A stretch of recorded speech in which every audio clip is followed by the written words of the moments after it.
I think you've ruffled enough feathers that you don't really need an introduction now. Okay. All right. So good to be back with you. It is a privilege. I haven't stated that yet, but it is a privilege to be allowed to come and to be with you. You see, when you're a guest speaker, you get away with breaking things. So you might notice I have a new Madonna mic tonight.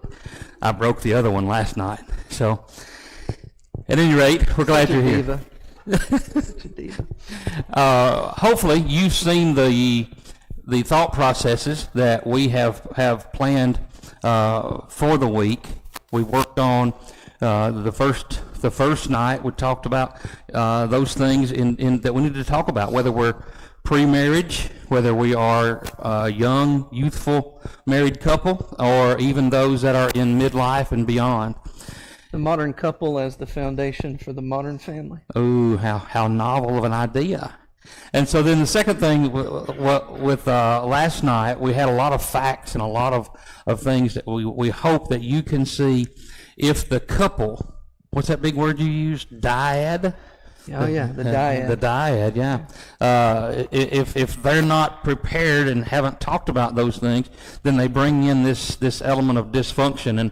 And from the comments that I've received today and last night as well, many of you talked about how you knew those people and how you knew yourself in that setting, and even have a few questions that have been posed to me. And so hopefully I'm going to adjust and change some of those things to give more detail for what you're asking. So then tonight, within that dysfunction, we're going to truly see what the dyad, did I say that right? Yep. Dyad? Okay, $15 word.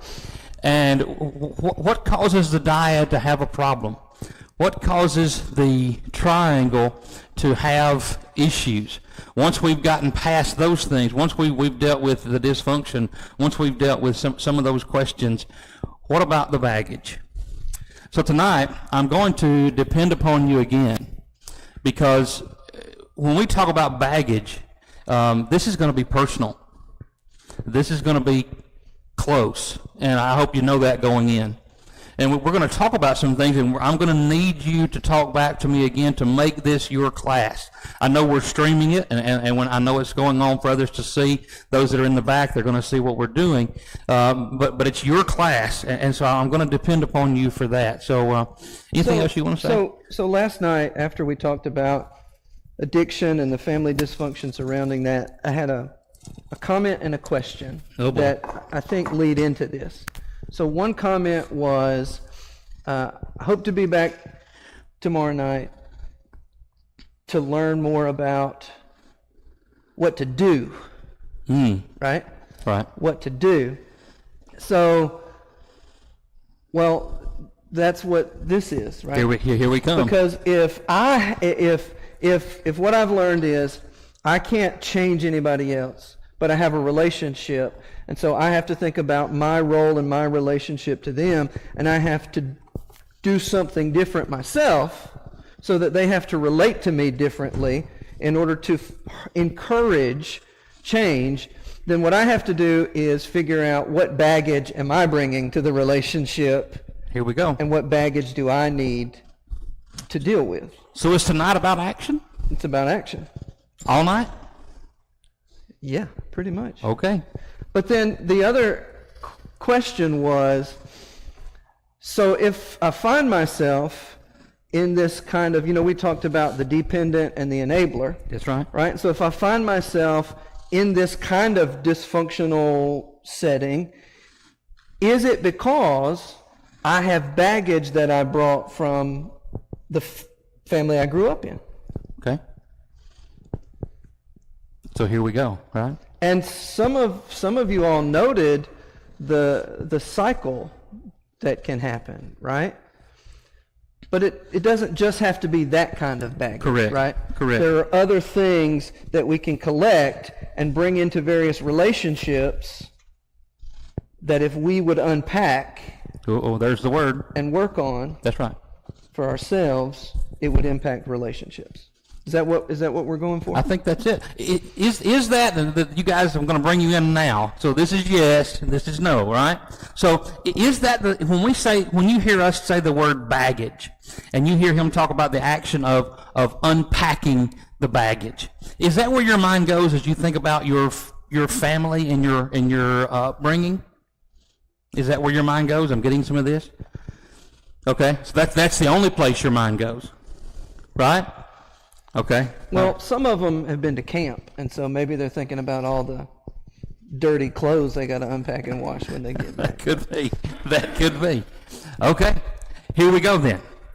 Action. Number one. Once again, we've chosen some nice caricatures, and hopefully they will give you an image. So in this image, I've got some words for you there. And so that's what we're going to do throughout this PowerPoint, is let you see the image and the words that we have around about them. This one is guilt and resentment, okay? On the bottom, you see the little words that I've got in small print. Shame, anger, and general discontentment. Talk about a $15 word, there it is. So let's talk about this guilt. What are we doing here with this slide?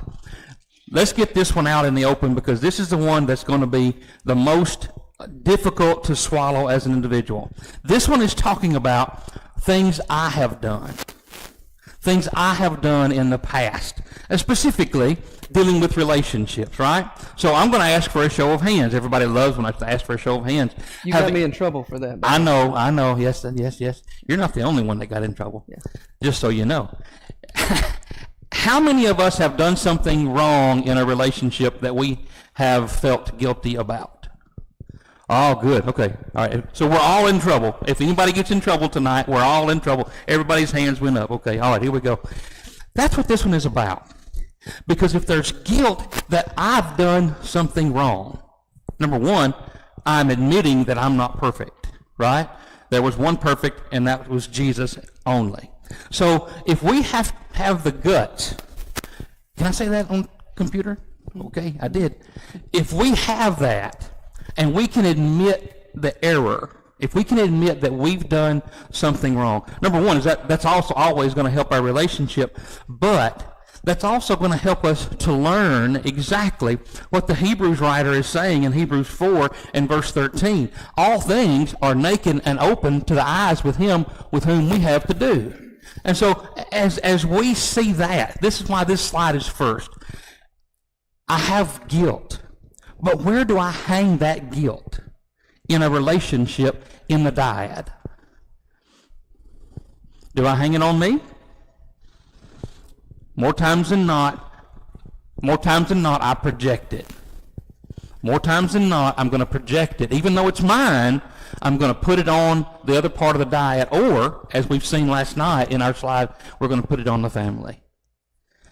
That builds resentment, because you're putting guilt on me that's not mine. I'm putting guilt on you that's not yours. So there becomes this twist, okay? So we're going to use this twist. And when we fight and we say, you did this, all of a sudden we feel shame. Tell me how shame feels. Give me an example. What's shame feel like? What does shame do to me? Bingo. Exactly. It drops my value of myself. My own self-image. You said self-esteem. That's absolutely correct. So then this twist gets compacted. And when this twist gets compacted and we feel bound up, when you corner a rat, what's he going to do? He's going to come out what? He's going to come out biting. He's going to come out fighting. So then we have anger because we get scared. Once our self-esteem, then we're scared, all because we've made a mistake. We've made an error. Whether it's in a past relationship or even in the current relationship with the dyad, with the family. And that's what leads to the last thing I have on the bottom there is general discontentment. When we see guilt and resentment that turns into shame, anger, fighting, twisting, turning, being bound up, tell me about general discontentment. Can anything get through a generally person that's unhappy? Oh, I got a bunch of no's that time. Okay. All right. So they're paying attention tonight. Yeah. They're with us. So you mean like no matter what I try to do, like you're just miserable and you're just going to be miserable? I'm just going to be there. I'm just going to stay there. Well, I'm not sure that I'm real fond of that. Because it makes me feel helpless, right?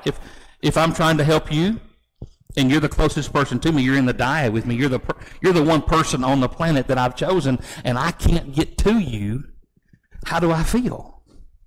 That becomes resentment. All because there's a mistake that you've not unpacked. Here's our do. Go ahead. In the projection piece, though, it reminds me of, Jesus even talking about our relationships with our brothers, about removing the beam in your own eye before you go looking for the speck in your brother's eye.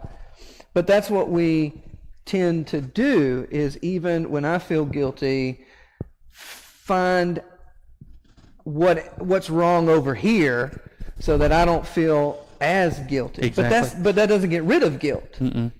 That just makes me more resentful, because not only am I guilty, but I've exaggerated how you're guilty. Now we're both guilty. Exactly. Yeah. So if I were to start a phrase and I were to say misery loves, what would you say behind it? Say it good and loud. Company. There we go. So here we go. Misery loves company. Guilt creates resentment, shame, and anger, and a general discontentment. What do we do? How do we unpack this? How do I unpack guilt?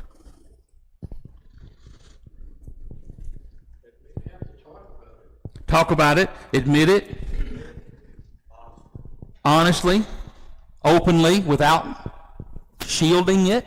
I think I've read that somewhere. I think that's James 5:16, right? Acknowledge your sin. The King James says confess your faults. The actual translation, if you want to get right down into the koine of it, is acknowledge your sin one to the other and pray one for the other. The effectual, fervent prayer of the righteous availeth much. There's our first principle. We want to talk about guilt within that dyad. We want to talk about modern families having issues. You're going to unpack guilt. You're going to have to unpack it openly, naked and open to the eyes of him with whom we have to do. But Kip, I'm a grown man, and I don't want to express weakness to my wife. I want to be the macho man. I need to be macho. So why would I confess to her my weaknesses and my guilt? Let's see what the audience has to say. Why would you confess weakness and guilt to your spouse? Brothers. It shows that you're a real man. Oh! That kind of hurts. Well played. He's single, remember? He told us that the other night. So here we go. Number one, unpack.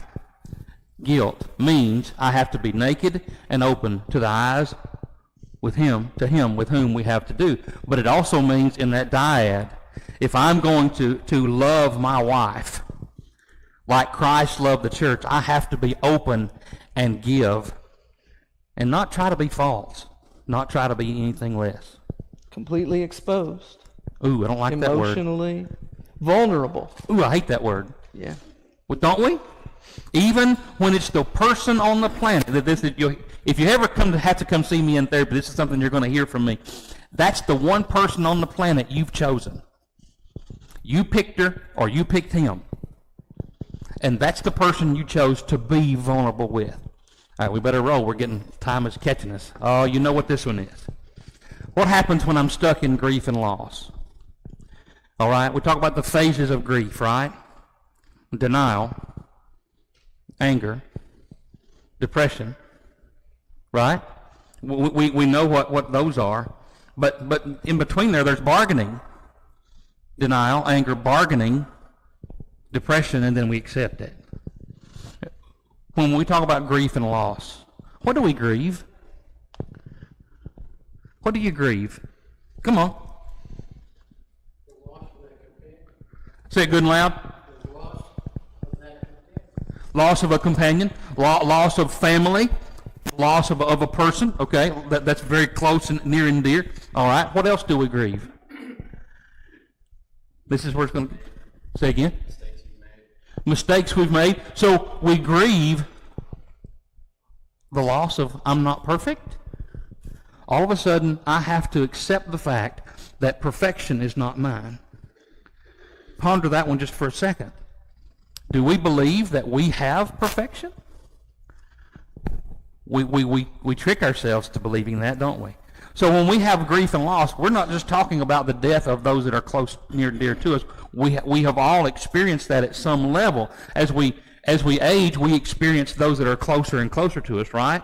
Unless there's been some traumatic, horrific event that's happened. What about loss? Tell me about loss.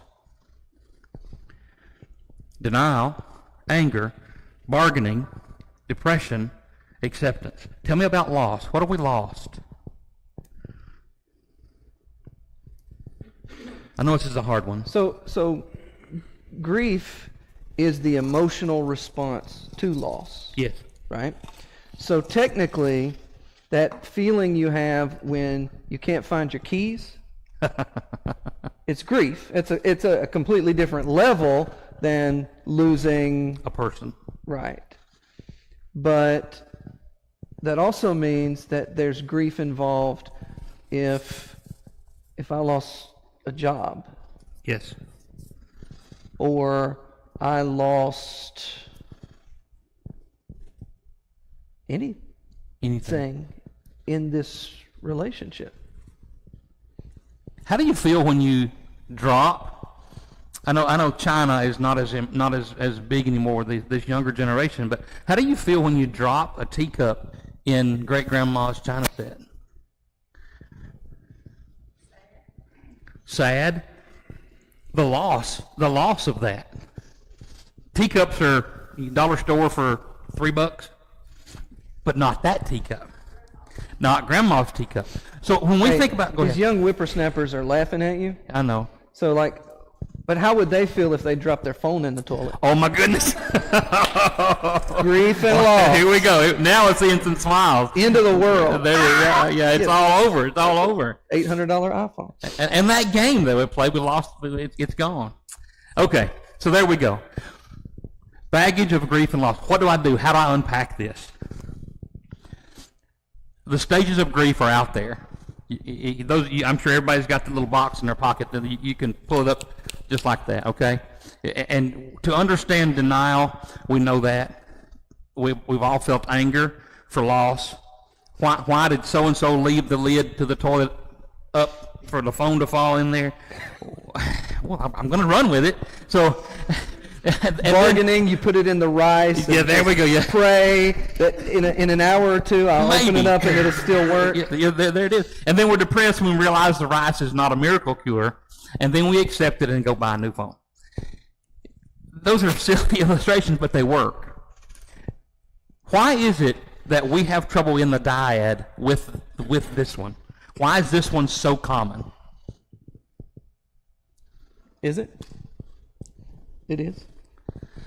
It's the number one baggage. It's even more than the resentment. Everyone faces grief and loss of some kind, at some level. But why is it difficult within the marriage? Let's just stay with it. Let's not even talk about the kids yet. If I have to share my grief and loss with my kids, all three of mine are here tonight. I don't know if I could share that or not, but I could try. But with my spouse, why do I not? Is it back to the macho? Are we back to the macho? The person that is the closest to you sometimes more out on them, you know? Okay. You're more comfortable with them, so maybe you letting your true feelings come out to that person. Okay. And that's therapeutic. That's the unpacking. And I know it's not pretty, and sometimes it creates a little bit of confusion temporarily, but that's what unpacking this looks like. That dumping of the emotional. What does it mean if we have to admit that we have grief? Why does it make an impression upon us when we see our dad cry for the first time in our life when his granddad passes away and we go to his funeral? I'll never forget it. I'll tell you that now. They're probably watching on the computer, so he's mad at me now, but it's the first time I saw Dad cry. ever. I'll never forget it. Why do we not show that? Because of that weakness, right? Is emotion weakness? Or is that something our society has grown and gotten wrong? We can't be soft. I can't feel. I can't really have affection towards you. That makes me less of a man. It's not weakness. It's, as a man, you have to have the time to process things and be able to show those emotions. But as a man, you can't always do that because you have to perform, protect, Okay. and go about your daily life. And those things interrupt sometimes. So it's, Vulnerable and perform as a man in the world. and so we get stuck, we go through denial and anger, and we get to bargaining, and that's our bargain. And that's what that's how we get by with it, and so then we hold it. Okay? Grief and loss. Baggage, unpacked, has to be emotionally spurred along. Okay? We understand that? Sure. Doing it, different story. But it must be emotionally spurred. It can't be factual. It has to be open. Well, we have access to so many things to sort of numb emotions. That's right. Distract. And we do that, and that's the most unhealthy thing, because you're actually supposed to feel emotions and feel through them, because that's the way we're made. That emotions are natural. You mean you want me to be angry when I have Yes. grief? You want me to try to bargain with reality? Yes. You need to feel through to move through the steps. And it's okay to be down? Because you have to process what has happened to you intellectually with words and with language, but you have to process it in your body with tears, and you have to process it emotionally with feelings. And then we get to where we accept reality as it now is. All right. Number 3. Everybody take a deep breath and let it out. We looked for this one for a long time. And then we may have manipulated this one for you. Fair? Why is trauma the biggest barrier to our connection? You say, Kip, we've been talking about that when we talked about the resentment. You've been talking about that when you talk about the guilt. And now we've got grief and loss. We've got that under control. But all of a sudden, we're putting trauma in a block wall between the two in the couple, in the dyad. How is trauma a barrier to that connection? Tell me. Say it again. Not prepared to face it? Okay. Okay. So we ignore the fact that trauma is something that almost everyone, what's the number, 97% of people have had trauma in their life. We ignore that. I can't remember the exact number. It's 96 point something. We ignore that instead of expecting that our spouse, our family, is going to see and have trauma. So, number 1, to unpack this trauma is to understand that everybody has it, and everybody needs to get rid of it. But why does trauma then, after it is accepted, why does it prevent the two from coming together? Tell me, come on. Is trauma pretty? This is yes, this is no. Which one is it? There's nothing pretty about trauma. What do you think about that? Trauma is the nature of trauma is in how you experience it. Yeah, how I perceive it. So even if you and I had been through the exact same trauma, we had completely different experiences. Like eyewitness accounts? Yes. Different emotions in your body, sensations in your body than in mine, emotions than mine. Different trauma responses. Oh, okay. Because, fight, flight, or freeze. Ooh, there's a big one. Maybe your brain kicked in to where you fought, mine kicked in to where I froze, and that's not a conscious decision. Right. That's that little pea-sized amygdala back there? That little part back there. Yeah, They call it the reptile brain, but I don't know that that makes any sense. So the key to this right here, the key to this barrier is open understanding. The illustration is not pretty, but I'm going to use it. Two people in a car accident. Why would their trauma be different? This is not hard. Think through it quickly. Why is their trauma different? Okay, one person is driving, one person is the passenger. Immediately, that's different. Okay? Why? Responsibility and helplessness. And down that road we go. But what if I had asked you to drive because I was tired? Oh, now I've got guilt. So now I feel responsible for putting you in the driver's seat. Yeah. It's interesting. So do we see how complicated that barrier can be?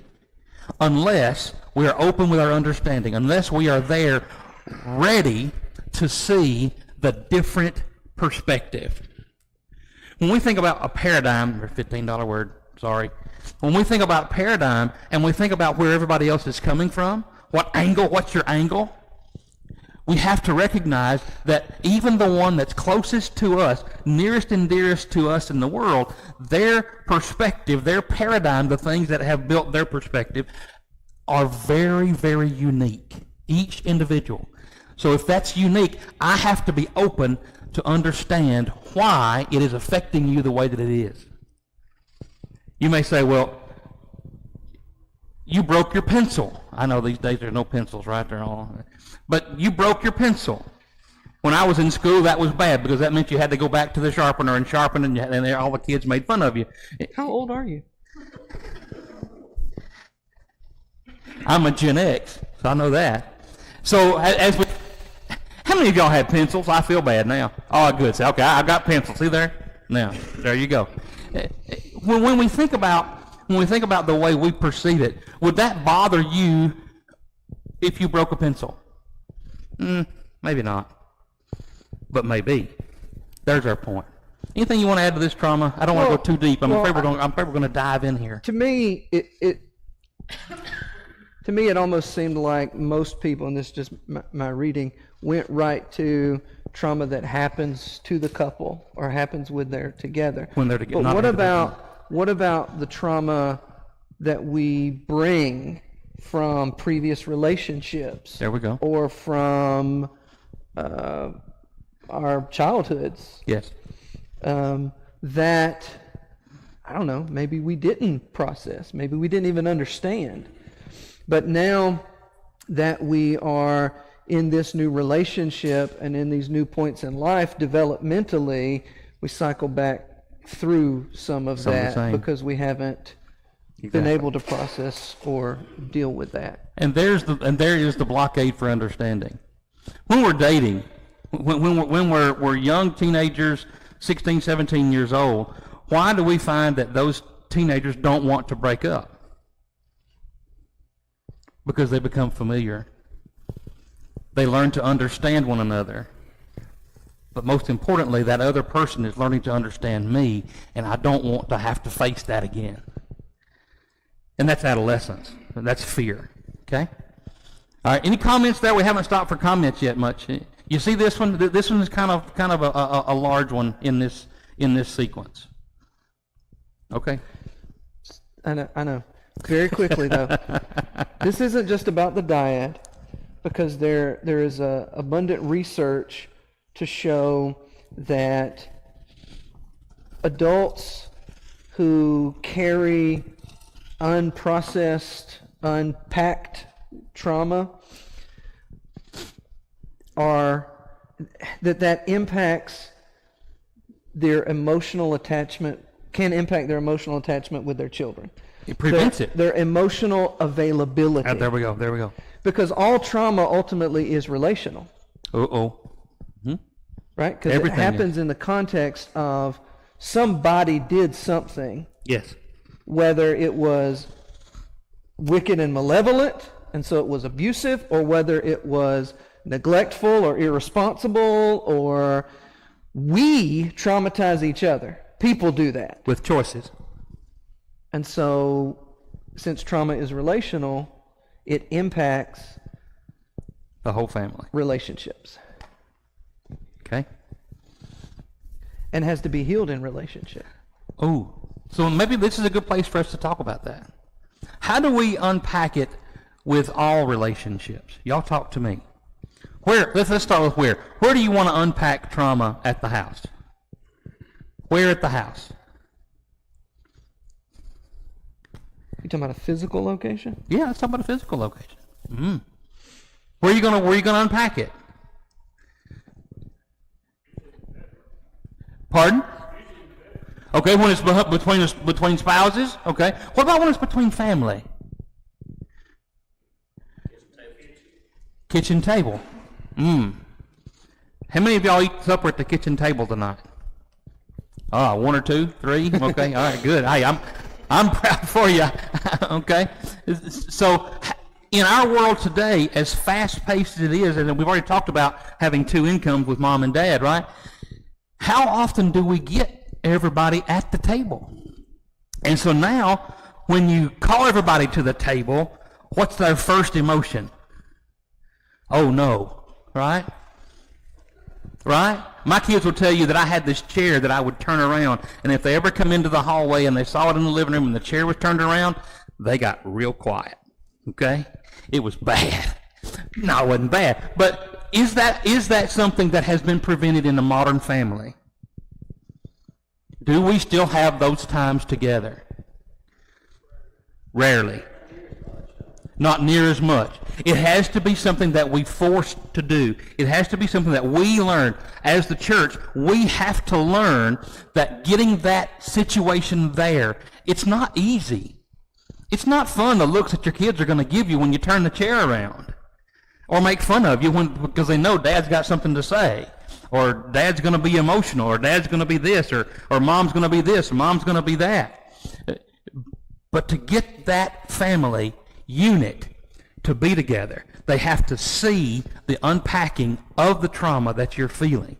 That's why this diagram has a block wall, because it has a lot of pieces. It was always screaming. It was always what? Screaming? Screaming? Yeah, that's how they knew it was getting unpacked. That's okay. He said screaming, that's how you knew it was getting unpacked. Okay, I'm with you. I'm with you. That's how you knew something was happening. And so there has to be a method here. There has to be with this baggage. Well, and it is helpful to try to unpack it without re-traumatizing. Snuck that one in there, didn't you? But that's, what about this family? Oh, you mean we have to do it as a church body? What about creating an environment where instead of me just going, hi, how are you? I'm fine. How are you? I'm fine. And so we never develop a depth of relationship because we never have the opportunity or make the opportunity to sit down as though we're a family sitting around a kitchen table and spiritually process or unpack our life, right? The challenges of life. We've seen congregations that would do that in Bible study. Can you imagine that in Bible study? The church body being able to be comfortable, I'll bring the V word back, vulnerable together, so much so that when they hit a passage, they all are naked and open to the eyes of Him with whom we have to do, and each other, and actually are bearing one another's burdens, as Paul told the Galatians? Sure. Is that scary? It is to me. Anybody else? Is it scary? Okay, I'm getting some nods, but nobody wants to raise their hands anymore. They're afraid the camera's going to pick up their hand, but you're nodding, yes. So there we are. There we are with the unpacking. It has to do with understanding, realizing you have a point of view, you have a point of view, I have a point of view, and we all have experiences behind that that make up our own thought processes. Smaller congregations do more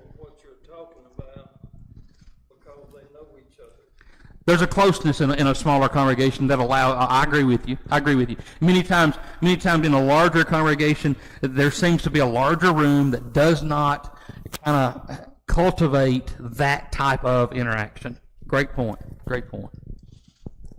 Well, we've spent a way much But time on this. just because it's a smaller group Doesn't mean that they necessarily. doesn't mean that they necessarily unpack the trauma either. You mean they gotta like one another? Yep. Oh, I And gotta like. not traumatize each other. Oh, and here we go. Funny how this one's next. You'd think we planned it. Tell me about fear. What are you afraid of? Somebody be first. Be brave. Tell me what you're afraid of. Grizzly bears. Okay, all right. Clowns. Clown. Snakes. Oh, he is deathly afraid of snakes. So he's telling the truth. Vulnerable and open. Bravo, Like, brother. it was hard for him to even say the word snake. I got you. Okay, all right. All right, keep going. Come on. Don't stop now. What are you afraid of? Reject. Oh. Disappointment. Okay, disappointment from. Okay. I heard. Ooh, fail. Y'all are going deep quick. I was thinking spiders and ants. Okay, all right. So, well, this one here, you can see the bottom words that I've got in bold. Okay, you can see that. What happens when there's danger everywhere?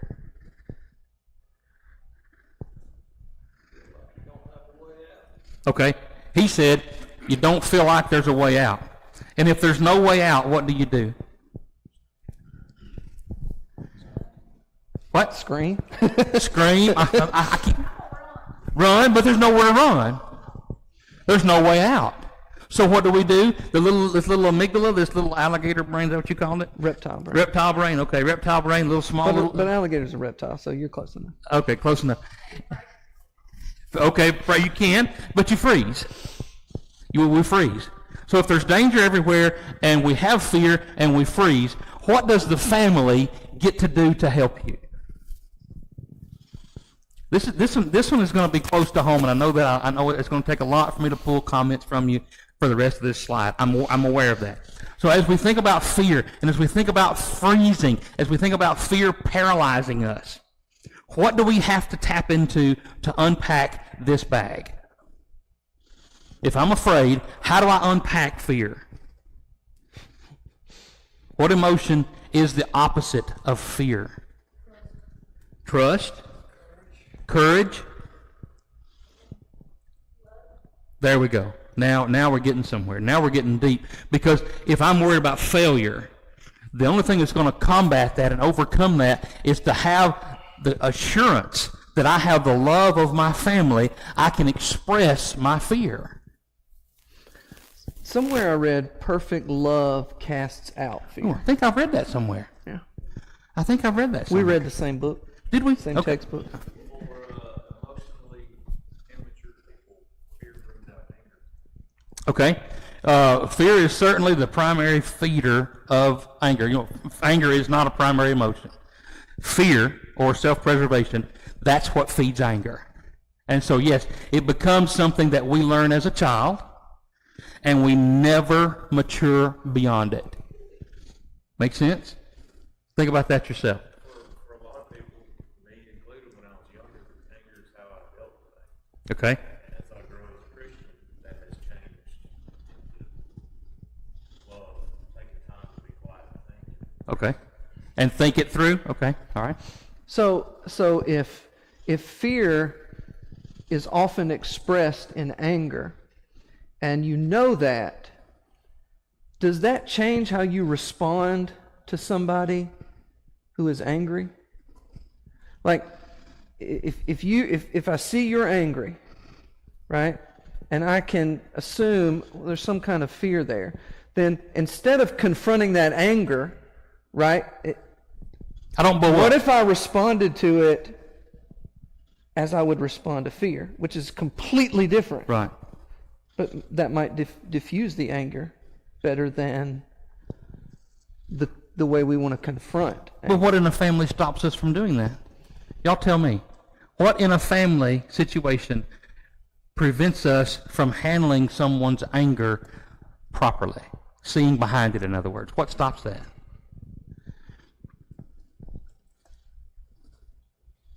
All right, moms and dad, your daughter comes in and she is screaming at the top of the roof because she's, I don't know, whatever. She's lost her keys. She's a daughter. She's a daughter. She's lost her keys. That's what they do. Right? She's lost her billfold and it's sitting right there. But she doesn't know where it's at. That may have happened today. Today? Today. Just a few hours ago. But as we think about that, what prevents us from being able to see behind it? Tell me. I don't want to make them more angry?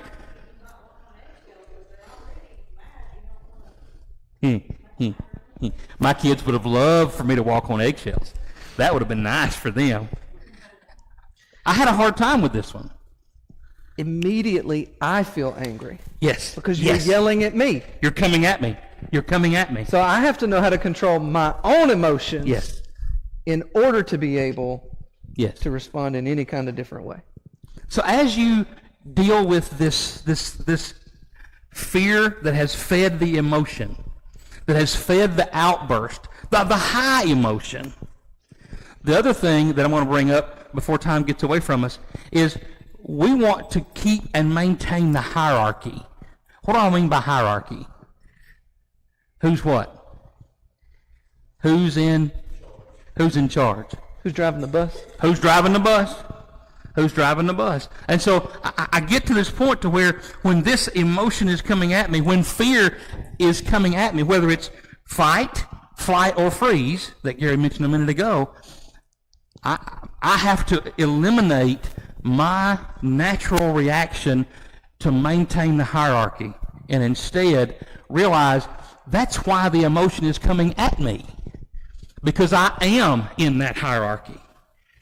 And I need to be able to be regulated and see behind it, as you said a minute Like ago. someone mentioned earlier, you're the safe person Right.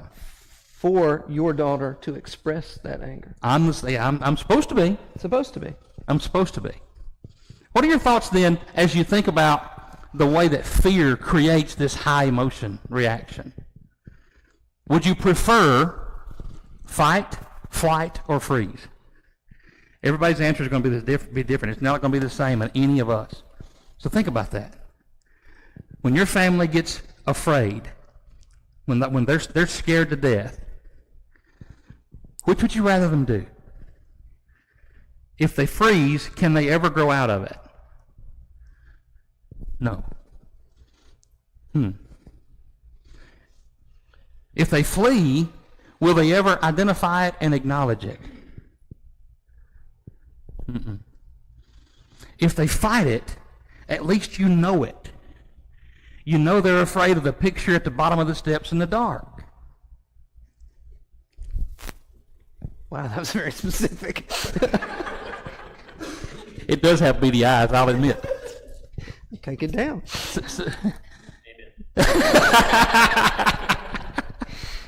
All right.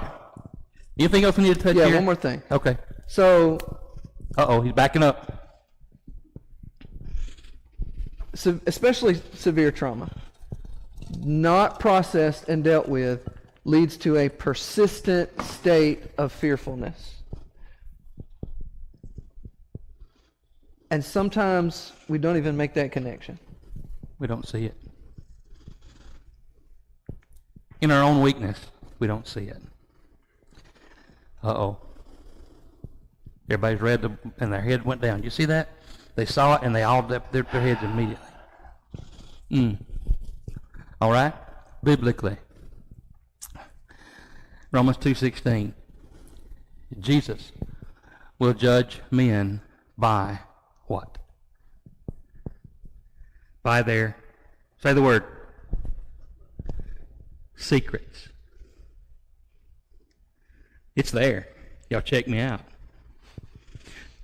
Why do I keep secrets from my modern family? This is where the strategic pause comes in. I'm going to wait until you answer. I'm ashamed. Okay? The fear we just talked about? Fear of being found out? Is that a fear of being found out? You said afraid of what your parents will be disappointed. So fear of being found out? Fear of being found out for what? A mistake? We're people of faith or we wouldn't be here, so a sin? Last time I checked, Paul said all have sinned and come short of the glory of God. So none of us have the right to look down our nose, right? Isn't that true? Okay, all right. All right, Rob's back there nodding. He knows I'm giving him book, chapter, and verse. He's ready to go. So we all know that. So why? I'm going to hand it off here. Why does this create inner demons? How do we want to tackle this one? So you remember David, I think so. and you remember David really messed up. Yes, he did. The whole David Bathsheba thing, right? Yeah. And David tried to keep it a secret, He sure did. right? He schemed to try to keep it a secret. He did. So he called Bathsheba's husband back from war, right? So that maybe, but that didn't work out. Yeah, that might cover it up, but it So didn't work. he ended up having the man killed, committed murder to cover up adultery. Mm-hmm. Well, that kind of starts to happen once you keep secrets. So a secret means I have to put another secret, Yes. another secret, and all of a sudden I'm one-upmanship myself. And, it's almost like David just sort of reacted to that. He didn't really think that through because the prophet comes to him and tells him this story, and he's like, wow, that guy really messed up. And the prophet goes, yeah, but that guy's you. That's what you just did. That's what you did. So I just keep that secret. Okay, we're going to put that over there. Yeah, but then put more on top of it to cover it up. And then more, and then more. And the next thing I know, it's actually not just a little thing for me to reveal anymore. It's a monster. It's a monster. And monsters live in the dark. And that inner demon, we don't even know what it is because it's so big, we don't even know how far it's going to reach. Tell me about unpacking secrets. I told you we were going to get close tonight. Here we are. We're almost there. Tell me about unpacking secrets. What's the biggest fear of unpacking a secret?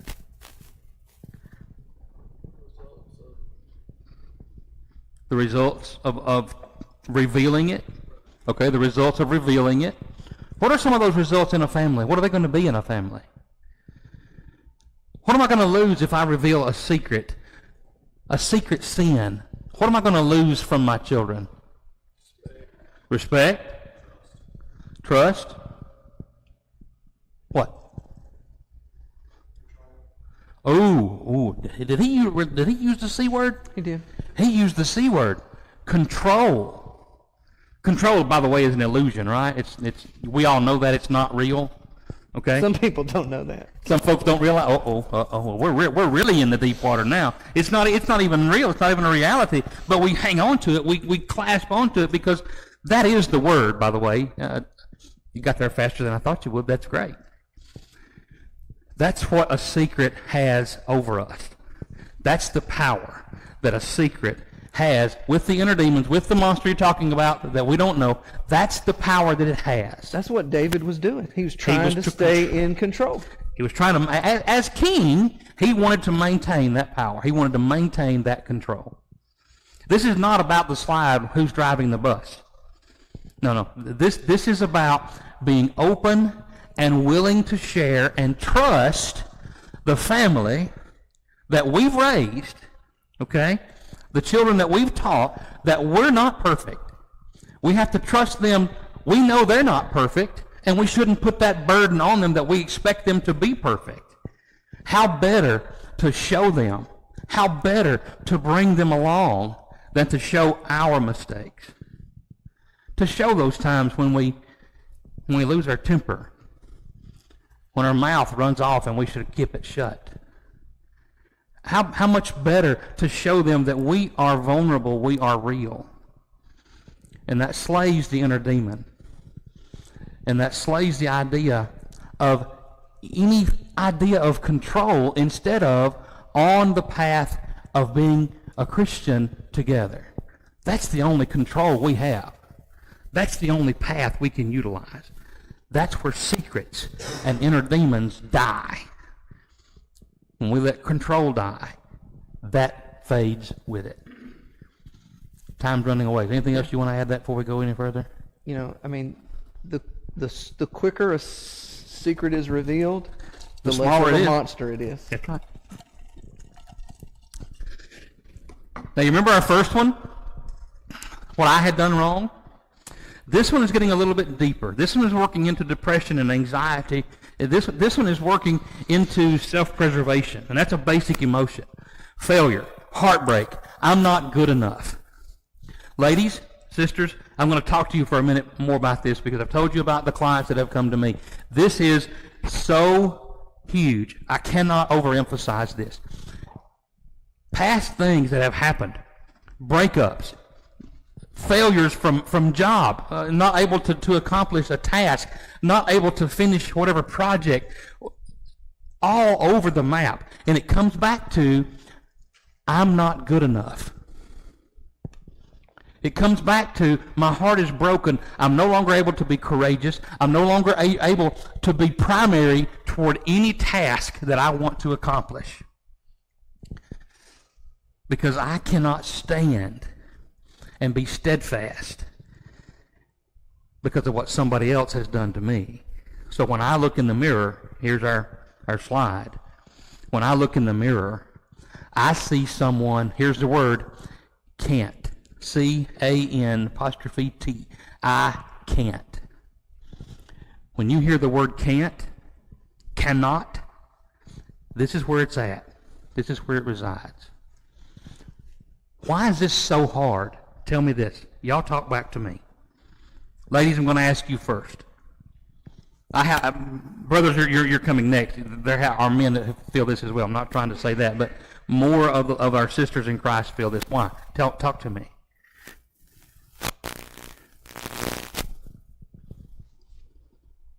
They're not talking. Well, you keep picking on everybody. Oh, I know that. They're used to me by now. They know I'm going to pick on them. What is it about not good enough that makes you want to not say a word? Because you believed what somebody else has said. You bought it. How do you unpack it? We're going to get to that here in just a minute, but I want to tell you this here. You unpack this by you allowing someone, if it's not even your family, if you have to go to a professional for this, fine. Because they're going to make you, if you trust them and you're going to work with them, they're going to look behind it. They're going to figure out who was the person that told you whatever this is that makes you have heartbreak and not be good enough. What did they say? What were they talking about? And then they're going to ask you one question if they're worth their salt, okay? If your therapist is worth their salt at all, they're going to ask you, this thing, whatever this thing was that they talked to you about, where is it now? And most of the time, where is it going to be? Gone in the past. Gone. But you're carrying this baggage. You're holding on to this baggage. Thoughts right here? Well, and not good enough for what? I mean, that's so broad and generic, not good Sure. enough. And so in a relationship, that translates into, I'm not good enough, so whatever, like, you must be lying when you say that I am attractive to you. Oh, There's yeah. no way you can love me. Right. Like, not good enough is general, and so it catches everything. The casserole's no good, even though you ate all of it. It's not. It wasn't. You were just doing that because you wanted me to feel good. It wasn't really good. I'm not good enough. Nothing I do is good enough. Here we go. Did you need to hit the guys real quick? We're running out of time. No, you've already told me I'm picking on everybody, so we'll let them off the hook. Well, I'll have don't a get in friend. trouble with the ladies for not picking on Yeah, the guys. but the guys will be our friends. Okay. I'll be okay. What now? What now? There's spiritual baggage, there's professional baggage, and there's emotional baggage. You got that? Which means if everything is relational, right? If all these problems are relational, and we're talking about the modern family unit, these three things you see here are the three elements within the modern family that we have to cultivate. I've used that word twice now. That we have to see to it. That once we plant it, that we tend it. You weed it, you throw out the stuff that's the trash. You fertilize it, you find those moments and those times that you can talk about it, and then you can see the spiritual side, the professional side, and the emotional side. Or you could just open that bag and sweep everything under the bed or under the rug or into the carpet, into the closet. Don't y'all like our slide? Isn't that creative? That's pretty good, right? Because where does most of it go? Under the what? Under the rug. That's where it goes. Brethren, what we want you to see tonight, what I want to say to you here at the close, if you cannot unpack baggage and it is tearing your family apart at the very core of its existence, seek professional help. It's nothing to be ashamed of. For us here, right here we are. Yuns know us. Yuns know us, right? I used the word yuns. I wasn't supposed to use the word yuns on the computer, but here it is. You're from Tennessee. I'm from Tennessee. I get to use that. Then you have to find somebody that can help you look behind it. And to find someone like us, who to trust more than your brethren. But if it's not professional help that you want to get, let's say it's spiritual help. Why can't we as the church, as the body of Christ, why can't we come to one another and unpack this stuff together? The barrier to that is I don't think you have any baggage. But we've learned tonight who has baggage. Who? Everybody. Everybody. I think that's all I want to say. Yep, that's all you got time for. Thank you.